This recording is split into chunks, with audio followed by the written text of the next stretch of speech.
viewers, welcome back to Maxwell Starr's beer review. Tonight we're going to take a look at a German Hefeweizen. Kind of out of season, but we're going to look at it anyway. Got to look at Hacker-Pschorr's Hefe Weisse. So, it's a product of Germany. What part of Germany does this come from? Hacker-Pschorr Brau Hochstraße, München. So, Munich. Munich, Germany is where does this come from. So, it's an authentic Munich Hefeweizen. In fact, this is from one of the companies that also makes some of the Oktoberfest beers that München is famous for.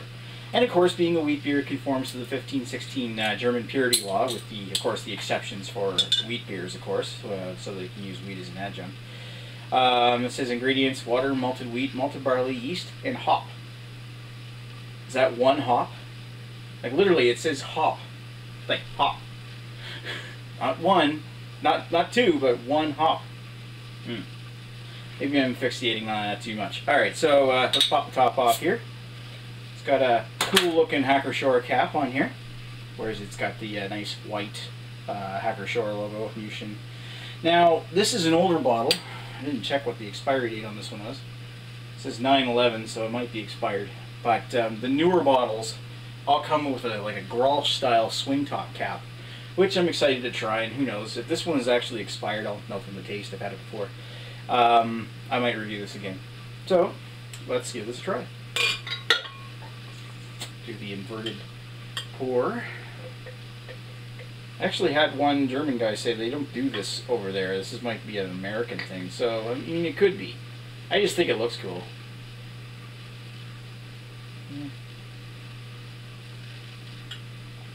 I find that what it does is that if done properly, it really cuts down on the amount of head that comes out of this thing. Just because it minimizes, like wheat beers have amazing, amazing head retention. This one may not have quite as much head retention just because of like it being possibly expired. Swirl it around the bottle, get that delicious yeast, because you actually want the yeast in a wheat beer. And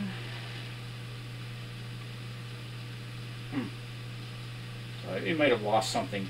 It doesn't look like it's lost a whole lot, though.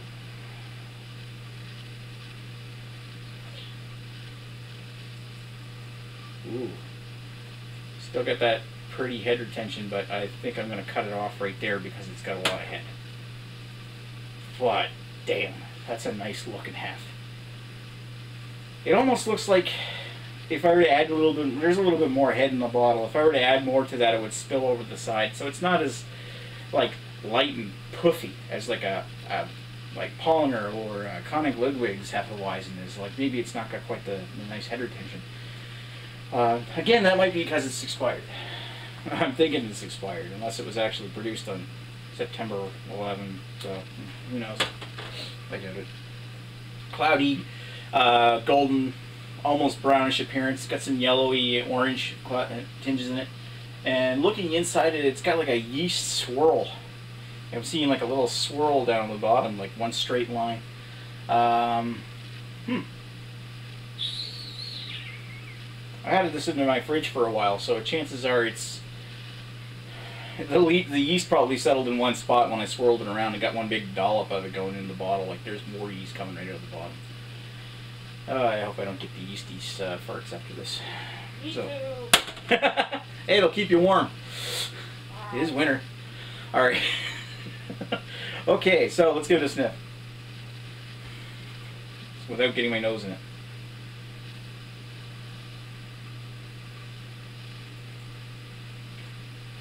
It's got some nice mild banana smells coming off of it.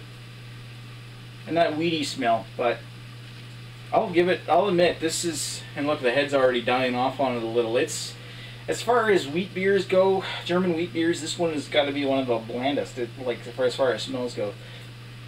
And it's what I expected for Hacker-Pschorr, really. It's got a nice, like, banana estery kind of smell to it, with the, like, touches of clove. It smells like what a wheat beer should. It's just not as potent or as strong. And again, that could be something that you could attribute to it being possibly an expired beer. Keep drilling that into this. Maybe I should be doing a fresh bottle. Otherwise, it looks perfect. other than the short head retention, but and doesn't really have a strong smell. So let's give it a taste.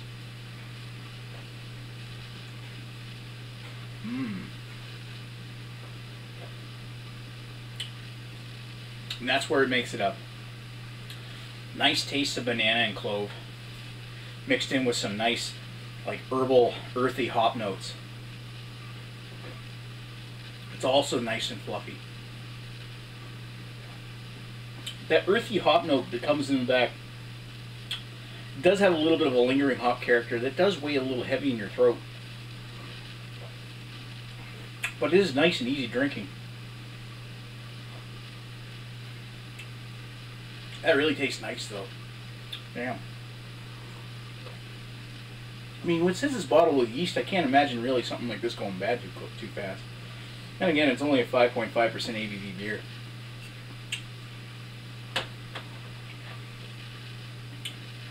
And it's also got this kind of like a citrusy taste in the middle of it, too. Like an orange citrus, like a citrus zest. It's slightly sour. But it does go down easy. Nice and smooth. With that nice taste of banana, clove, wheat, and the orange citrus zest. That's really nice. Oh yeah. Anyway, while I have some left, I'm going to sit down with this one and I'll come back with some thoughts. Be right back.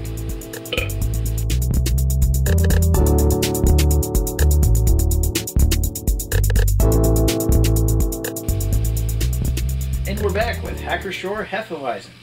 So, what did I think about this particular beer? It's actually not bad. I've been sitting down with it for about 10-15 minutes now, and I'm pretty mild, almost to the bottom of the glass. I gotta say, this is probably one of the better Hefeweizen beers that are out there.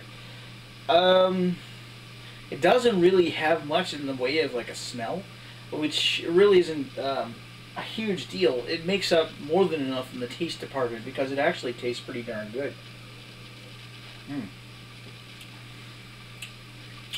As I drank it, as it warmed up, it started to come out with like a little bit more of a medicinal hop quality, as well as some nice toasted grain notes in the back. So it is remarkably complex for a Hefeweizen. Yeah, I'd have to say that I got to give this one a 4 out of 5. While I don't like it as much as like König Ludwig, or definitely not as light and fluffy and delicious as like Polliner's Hefeweizen.